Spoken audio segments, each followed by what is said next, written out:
1 year later, Olivia King's family is still carrying on her legacy. She was shot and killed as she tried to escape the Kroger on that horrific day. Our Brittany Moncrief spoke with her family, who's still honoring her today. One of the memories I always treasure is she taught me how to pray. And I remember being 5 years old. We were stationed in Hawaii, and I think there was a storm going on. And so I got scared and went into the bedroom, and she prayed with me.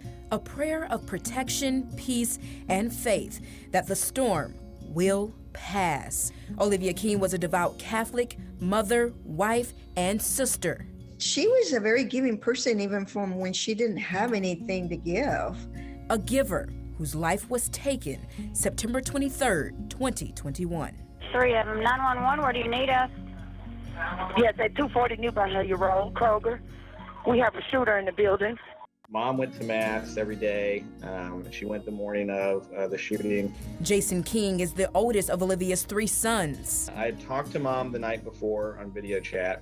He lives in Virginia and was out with family that day. And we're on our way home, and that's when my brother, Wesley, the middle brother, he had been notified. Yes, sir. We got an active shooter and several people that's been shot. And he said, hey, Mom's been shot. There's been a shooting. In the military, you learn to compartmentalize things, right? You think about what could go wrong only insofar as how are you going to plan to get around it, right? So when I hear Mom's been shot, I just said, well, I'm sure she's fine, right? Like, focused on the prayer his mom taught him. She set a really good example for us and how to live the faith and be good Catholic men. Olivia's sister Sue also got the call. Oh my God, I didn't even know what to think. I couldn't understand. I couldn't comprehend. What do you mean she was shot? Where, what? Within those minutes of confusion came the hour of certainty. I got another phone call from Wes telling me that she'd passed away. Never. Obviously, nobody ever can imagine something like that happening to someone in your family. It was still a little bit surreal, you know. You just don't expect that, right? You hear about mass shootings, and some people die, and it's a handful of people out of 350 million Americans. Like, the odds of it being related to you are so low that it's easy to put out of your mind. And then it happened, and it was us. As reality sank in, so did regret. I've been in Romania for 15 months without my family, having not seen my mom, and I was looking forward that fall to bringing her up and moving her into the house. It's tough because I live in a house that will never be filled by the woman I bought it for. One regret that I have is that I was going to go visit her in October. She passed away in September. 1 month, making a lifetime's difference. I don't get daily phone calls from my mom anymore, or even weekly. I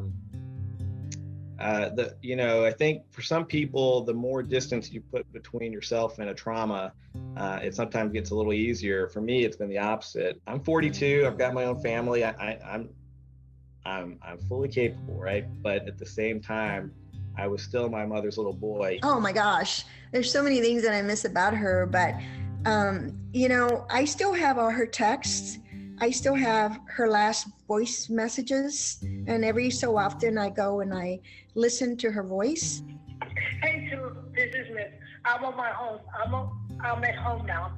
So when you get a chance, call me back and we continue with the pills and see what I need to do. Okay? Thanks, Sue. Bye. Now I don't feel sad. I just feel happy when I hear her voice. A voice strong in faith, echoing through those she touched. We, as a family, we do forgive the shooter. We pray for his soul, and we certainly empathize with his family and his friends who have to live with this terrible deed that their friend and son committed. But a year later, I understand what my nephews were doing and how they reacted to the whole situation. They were extremely strong, and they just prayed a lot. And their faith, their faith is what carried them through all that. And that's what's carrying us now. Standing on faith's shoulders brings peace. And when I got to Collierville after the shooting, the amount of people that knew my mom and that were positively impacted by her was insane. I would give anything to have my mom back. But God draws all these silver linings out of even terrible tragedies. And one of the silver linings is, yeah, my family got to see what an impact my mom made and to see all the lives that she touched.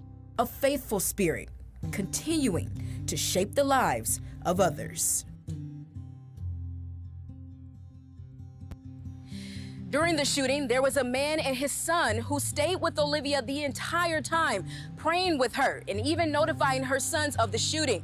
Olivia's family does not know those two men's name, but they want to say thank you. In Collierville, I'm Brittany Moncrief.